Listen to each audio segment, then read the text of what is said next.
Bonsoir à toutes et à tous et bienvenue en ce 1er juillet 2020. Et nous en sommes aujourd'hui rendus à la méditation numéro 103 dans le livre des psaumes des temps modernes de notre ami pasteur Jean-François Denis. Et sans plus tarder, eh bien, nous allons prendre connaissance du titre de ce soir afin de entrer dans ce que notre bien-aimé Saint-Esprit, dans le nom de Jésus, veut nous enseigner au travers de la parole ce soir. Le titre, « Je reconnais ta grandeur, Seigneur. Esprit de Dieu, vers toi je crie. Vers toi j'élève ma voix jour et nuit. Chaque matin, c'est de ta personne dont j'ai besoin, car ton existence me procure le plus grand bien. Remplis mon cœur de ton amour. Apprends-moi à me donner comme tu t'es donné, sans rien demander en retour. Qu'il y ait toujours en moi, pour toi, cette révérence. Qu'il y ait cette prise de conscience envers la grandeur de ta providence. Que cette prise de conscience m'amène dans mon quotidien à faire une réelle différence. Que je sois cet homme sensible à ta présence. Amène-moi à vivre avec toi tous ces moments intenses. Sois cette corde à 3 brins qui vient solidifier notre union. Sois cette pierre angulaire sur laquelle ma famille et moi nous bâtissons. Au-delà de mon implication dans ta maison, il y a pour moi bien plus important encore, et c'est notre relation. Le monde pourrait en venir à tout m'enlever, mais je resterai quand même l'homme le plus comblé, te sachant toujours à mes côtés. Merci pour chacune de tes bénédictions. Merci pour l'Église, le parcours et le miracle qui se produit actuellement dans notre région. Merci pour la croissance, les nouvelles naissances et pour tous ces gens qui vivent avec toi cette vivification. Abandonnant entre tes mains leur vie et marchant dans cette vision en route vers leur destination. Jusqu'à ce jour, tu nous as conduits. Jusqu'à ce jour, de ta main, tu nous as bénis. Je ne crains aucunement mes lendemains, car je sais qu'à chaque seconde repose sur moi ta main. Tu me l'as dit, et ta parole ne ment pas. Mon Dieu pourvoira à tous nos besoins. Merci mon Dieu d'être là, à mes côtés, et merci de me diriger à travers cette journée. Merci Père, merci Seigneur, merci bien-aimé Saint-Esprit, car au travers une fois de plus de ce poème, nous pouvons toutes et tous nous identifier. Alors, sachons élever nos voix pour te remercier d'être présent à chaque seconde de nos vies. Et bien-aimé Saint-Esprit, dans le nom de Jésus, que ce poème serve de tremplin, afin que ta parole nous soit encore manifestée et enseignée ce soir. À toi toute la gloire, Père, dans le nom de Jésus. Amen. Pasteur Jean-François nous laisse 2 références ce soir. Ésaïe 25, verset 1, et le psaume 118. Alors, le psaume 118 est un peu long. Nous allons nous contenter, si je puis me permettre de parler ainsi, d'Ésaïe, chapitre 25, au verset 1, et je vous laisserai prendre connaissance et lire entièrement, chez vous, tranquillement, le psaume 118. Ésaïe, chapitre 25, verset 1er. Le chapitre 25 d'Ésaïe c'est un psaume, et c'est un psaume de reconnaissance. Alors on va lire que le premier verset, mais vous pourrez le lire en entier, parce que c'est le but aussi de ces méditations. Nous ne pouvons pas rentrer et lire toute la parole en si peu de temps, mais je vous laisse aller le lire en entier. Il y a 13 versets, un petit peu long, mais il y a 13 versets. Et donc je vous laisserai aller le lire en entier. En ce qui nous concerne, nous allons prendre Ésaïe 25, le premier verset. Psaume de reconnaissance. Éternel, tu es mon Dieu.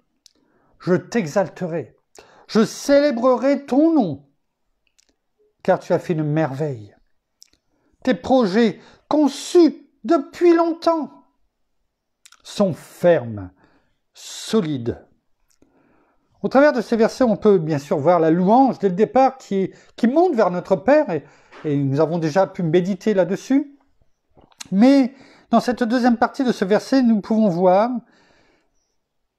le prophète Ésaïe dire que tes projets conçus, c'est-à-dire créés, écrits,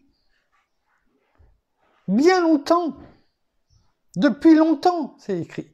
Donc, avant la naissance, eh bien, sont fermes, solides, c'est-à-dire qu'ils se réalisent. Tout ce qu'il avait écrit, tout ce qu'il avait conçu, notamment pour Ésaïe qui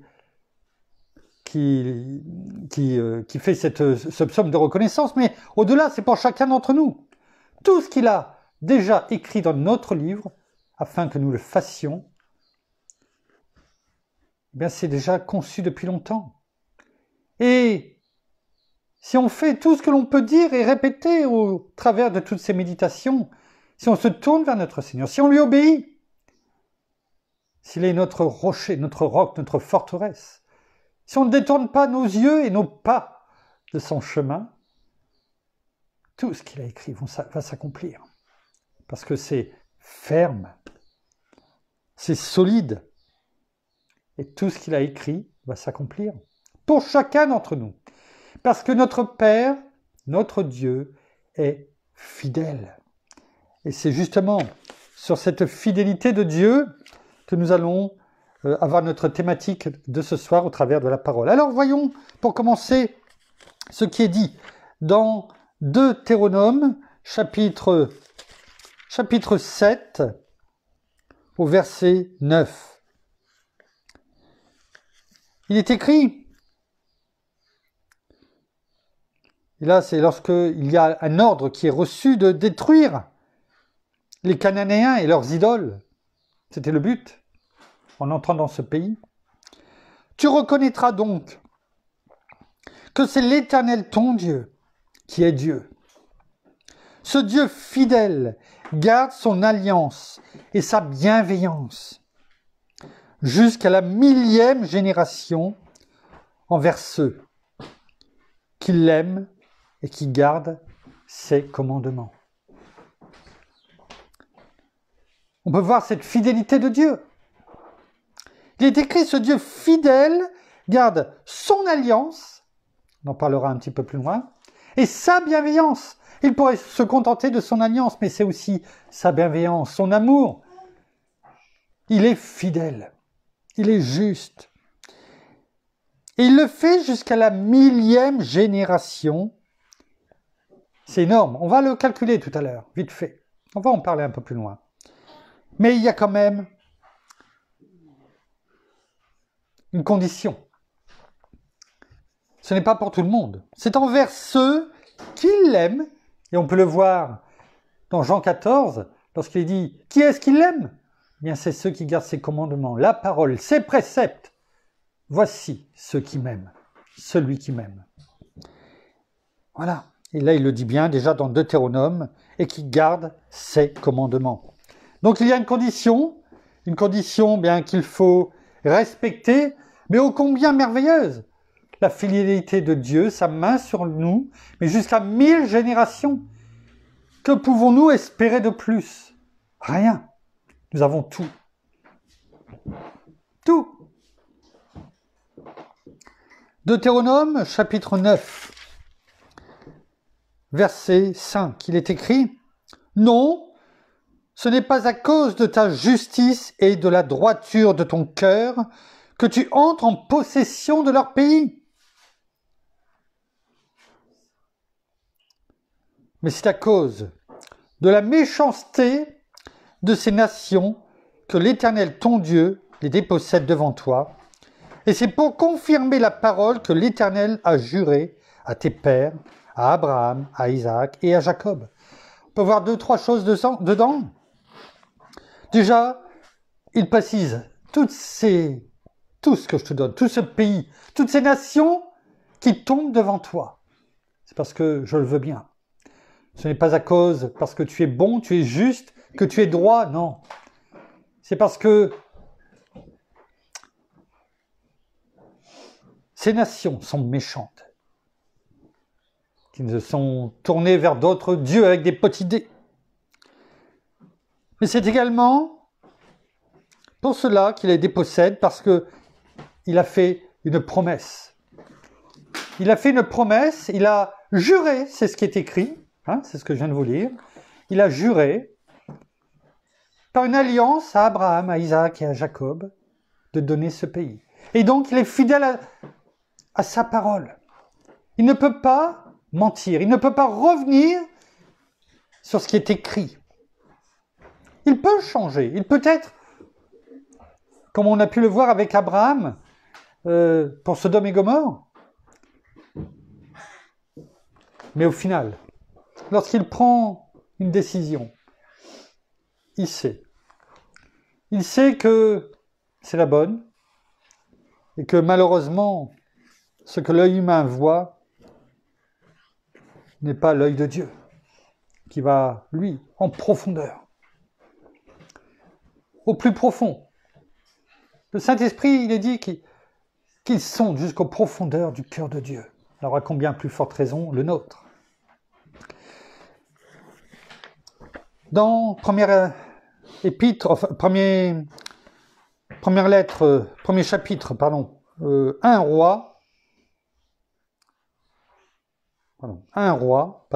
1 roi, chapitre 8, au verset 56. 1 roi, chapitre 8, verset 56. Il est écrit « Béni soit l'Éternel qui a donné du repos à son peuple, d'Israël, selon tout ce qu'il avait dit. De toutes les paroles favorables qu'il avait dites par l'intermédiaire de son serviteur Moïse, aucune parole n'est restée sans effet, c'est-à-dire n'est tombée.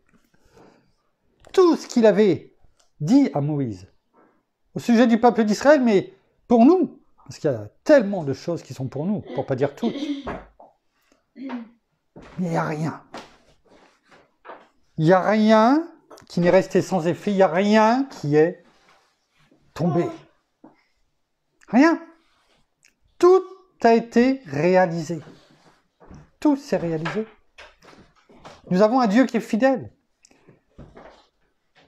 Et lorsqu'il promet, lorsqu'il fait une alliance, eh bien, il la réalise.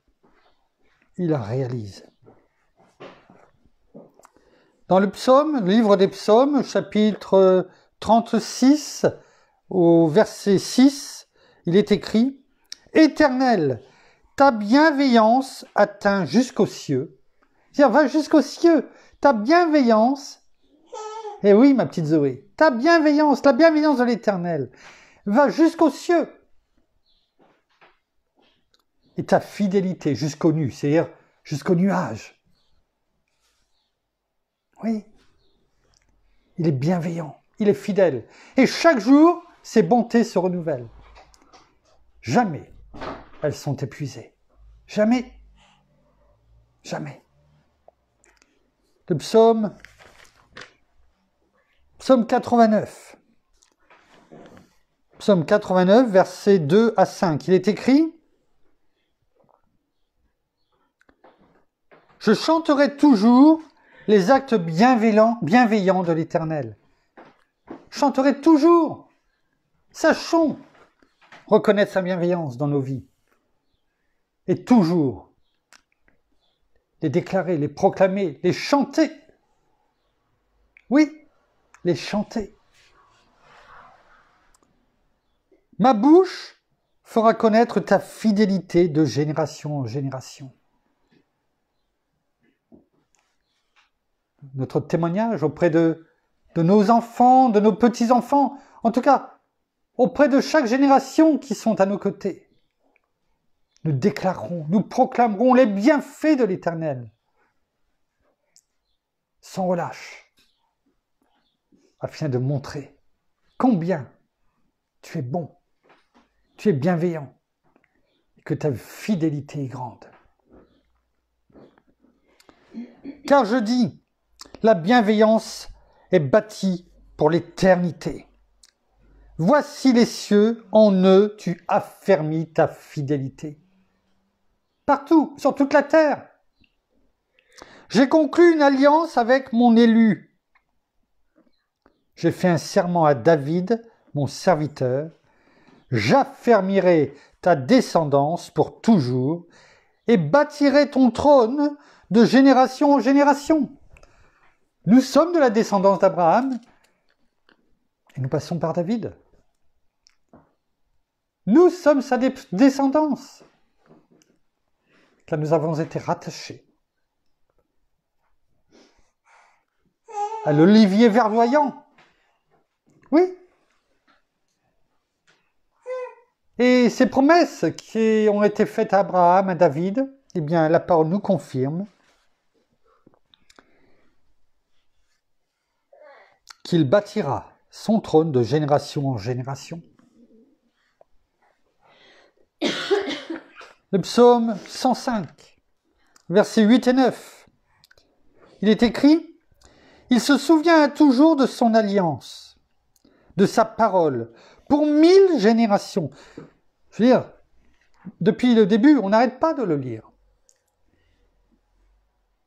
Notre Père n'oubliera rien. Rien. Il se souvient de tout ce qu'il a dit, de toute sa parole, de moindres mots, d'un moindre alliance, de sa parole pour 1000 générations, de l'alliance qu'il a conclue avec Abraham et de son serment à Isaac.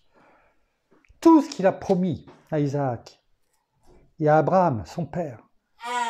Tout ce qu'il avait déjà prévu depuis longtemps pour chacun d'entre nous. Eh bien, par ses serments, par ses alliances, il n'oublie rien. Il les accomplit. Alors, rappelons-nous, qu'est-ce qui est dit dans Genèse ? Genèse, chapitre 26, au verset 3. 3.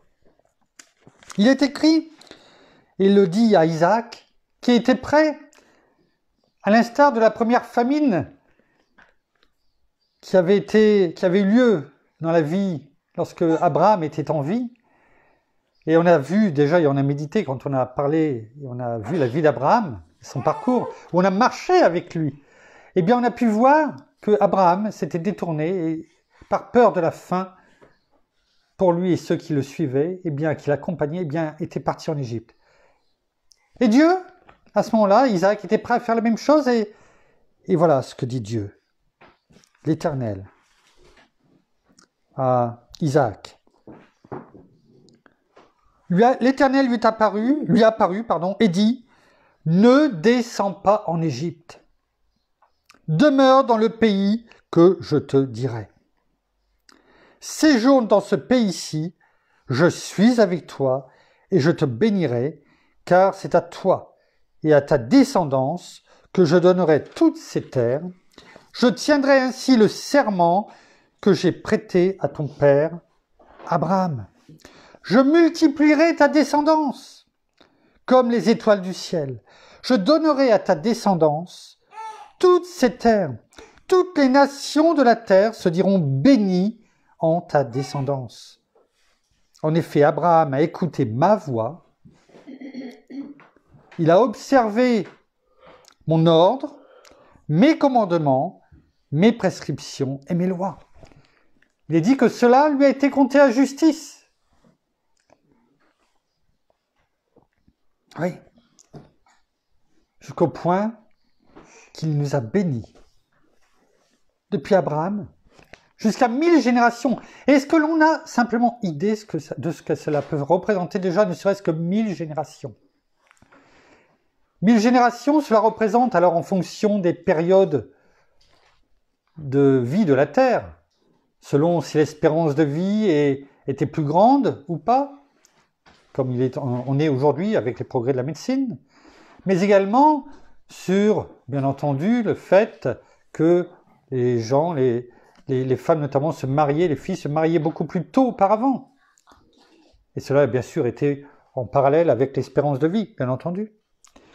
Et en fait, une génération se calcule en fonction de l'âge où les femmes ont leur premier enfant.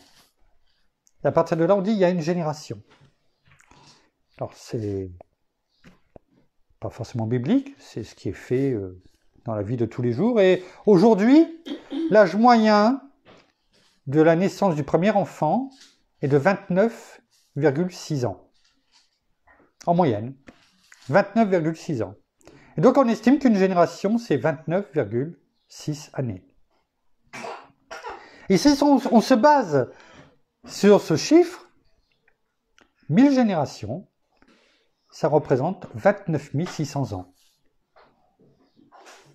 Il y a de la marge. Il y a de la marge, et tant mieux, pour nos petits-enfants. Ah non, elle est là. Pour nos petits-enfants, leurs petits-enfants, nos arrière-petits-enfants, et ainsi de suite, jusqu'au retour de notre Seigneur. 29 600 ans. Même si on part d'Abraham, on a encore une belle marge. Vous voyez ?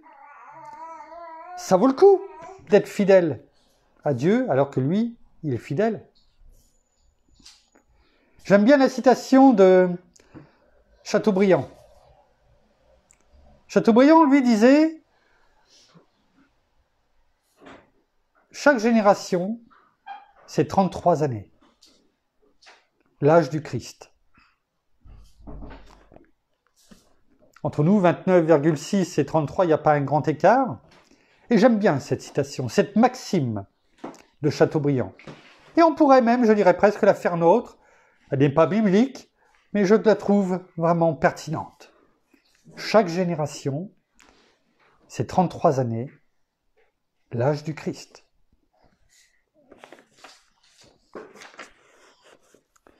Et si on part sur cette base, ça ferait 33 000 ans. Donc, merci Père pour ta fidélité pendant tout ce temps à venir. Et la seule chose que tu nous demandes, c'est de simplement garder tes commandements. C'est la seule chose que tu nous demandes. Et tu l'as dit, si on garde tes commandements, tes ordonnances, tes préceptes, ta parole dans le cœur, et que on fait forcément bien ce que tu nous demandes, et que nous t'obéissons, ta fidélité est totale. Totale. Et tout ce que tu as en réserve est pour nous, parce que tu nous as déjà bénis en toutes choses. Voyons ce qui est écrit dans 1 Corinthiens, première épître aux Corinthiens, chapitre 1 et verset 9.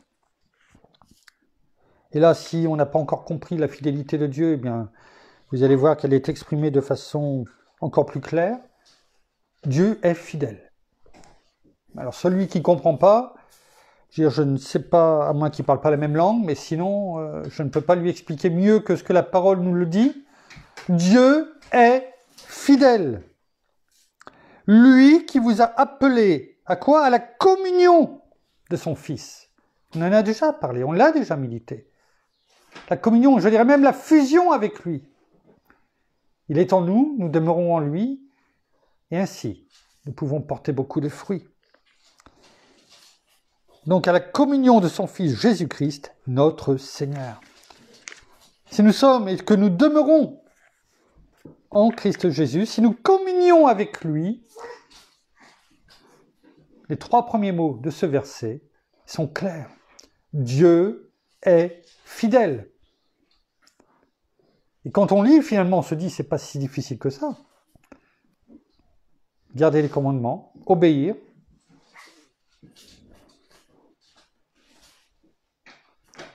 Dieu est fidèle et on a toutes bénédictions. Et on les voit parce qu'elles nous ont déjà été données, comme on a pu le dire hier. Alors, voyons en conclusion, ce qui nous est dit dans Hébreux chapitre 6, versets 13 à 18. Hébreux chapitre 6, versets 13 à 18, il est écrit « En effet, comme Dieu, en faisant la promesse à Abraham, on y revient parce que tout part de là. En effet, comme Dieu, en faisant la promesse à Abraham, ne pouvait jurer par un plus grand que lui. Il n'y a pas plus grand que Dieu. Donc il ne pouvait pas jurer à Abraham pour quelqu'un qui était plus grand que lui. Il a juré donc par lui-même, Dieu lui-même, en disant certainement, je te comblerai de bénédictions. Il n'a pas dit je te donnerai des bénédictions, par-ci, par-là, en fonction si tu m'obéis, si tu es gentil, si tu es obéissant, si tu ne te détournes pas. Et on sait, et je vous laisse aller regarder dans l'onglet Abraham, et on l'a vu pendant 10 ou 12 méditations, GDM, la vie n'a pas été un long fleuve tranquille pour Abraham. Hein? Et c'est ça justement qui est encourageant pour chacun d'entre nous. Il a dit en disant certainement, je te comblerai. Quelqu'un qui est comblé, c'est-à-dire qu'il ne peut pas demander plus, il est déjà comblé, il a tout. Et c'est ce que Dieu a dit à Abraham, et c'est ce qu'il nous dit à nous. Je te comblerai de bénédictions, et je multiplierai ta descendance. Et c'est ainsi qu'après avoir patiemment attendu, il y a la patience, fruit de l'esprit, Abraham obtint ce qui lui avait été promis, c'est-à-dire la descendance, Isaac. Et il a quand même attendu 25 ans pour l'avoir. Il était bien vieux. Oui. Car les hommes jurent par ce qui est plus grand qu'eux, et le serment, en confirmant leur parole, met un terme à toute contestation. En ce sens, Dieu voulant donner aux héritiers de la promesse, c'est nous les héritiers de la promesse, celle qu'il a faite à Abraham, c'est nous. Nous sommes ses héritiers, les descendants d'Abraham.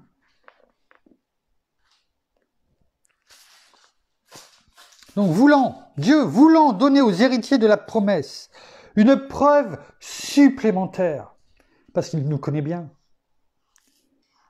Il connaît bien l'être humain, il nous a créés. Et il sait bien que malheureusement, nous avons toujours besoin d'une preuve supplémentaire. On ne croit pas du premier coup. Nous sommes tous quelque part des Thomas en puissance. Nous ne croyons que ce que nous voyons.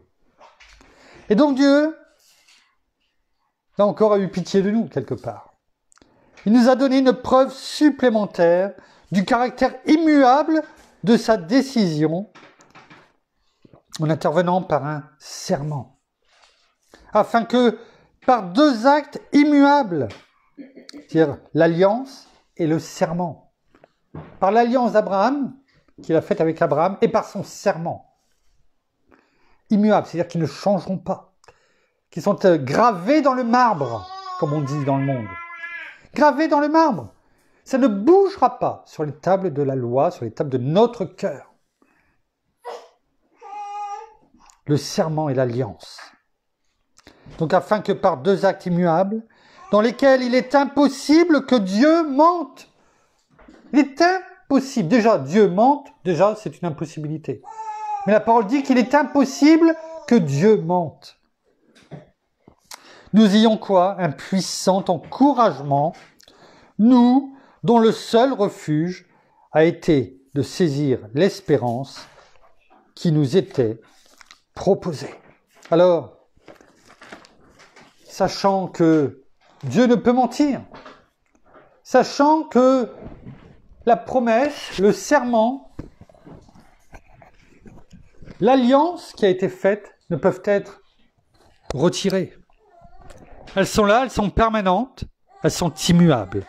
Alors, tout simplement, sachons, comme Abraham, espérer en toute espérance. Sachons tout simplement, comme Abraham, obéir, être fidèle, et c'est entre nous le minimum des choses que nous devons faire et que nous pouvons faire quand on voit tout ce qui nous attend, toutes ces bénédictions qui sont déjà là, qui nous attendent. Alors, aimons, soyons fidèles, gardons les commandements, et ainsi, nous serons aimés d'un amour abondant. Et toutes ces abondances qu'il nous a promis, eh bien, seront les nôtres, parce qu'elles sont déjà là, elles nous attendent, c'est notre héritage. Il suffit simplement de faire notre part, de garder sa parole, ses commandements. Merci, bien-aimé Saint-Esprit, encore, d'avoir guidé toutes choses ce soir. Merci. Nous terminons par la prière. Ah, merci Seigneur encore ce soir pour tout cet enseignement. Merci encore pour ce que tu mets dans nos cœurs. Merci pour ces révélations. Merci encore pour ta paix, ta joie et ton amour. Merci parce que tu nous entoures de tous tes bras d'amour et de ta fidélité. Merci, oui, combien est grande ta fidélité pour nous. Aujourd'hui, mais aussi pour demain et pour l'éternité. Oui, ayons, nous aussi, cette fidélité envers toi. Sachons chaque jour, accomplir ce que tu désires, mais aussi garder tes commandements, tes préceptes, mais aussi tes prescriptions, ce que tu nous enseignes, ce que tu nous montres. Sachons marcher dans le droit chemin, celui que tu nous demandes de marcher sans nous écarter ni à droite ni à gauche, mais de garder ces commandements là au plus près de notre cœur, au plus près de nos bouches, afin que nos bouches, nos cœurs, mais aussi nos pensées, mais aussi nos gestes, puissent vraiment être une révélation, mais puissent aussi être guidés par toi. Alors nous voulons, nous aussi, avoir cette fidélité envers toi et nous voulons te prouver encore tout notre amour que nous avons, nous aussi, pour toi, Seigneur, en premier dans nos vies. Alors oui, sachons garder ces commandements tout près de notre cœur, tout près de notre bouche, afin que nous les mettions en pratique chaque jour et que nous marchions sur ce chemin de sainteté, ce chemin de la sanctification qui sera pour nous chaque jour un pas à la fois afin d'être trouvés saints et justes devant toi. Alors oui, béni sois-tu, Père, béni sois-tu, Seigneur Jésus, béni sois-tu, également Saint-Esprit. Merci encore pour tout cet enseignement, merci encore pour ton amour, ta paix, et que nous sachions, nous aussi, nous donner notre amour sans compter, comme toi tu le fais chaque jour pour nous. Merci pour tes bénédictions et tes promesses. Merci parce que tout ce que tu dis, tu l'accomplis. Amen et amen. Merci.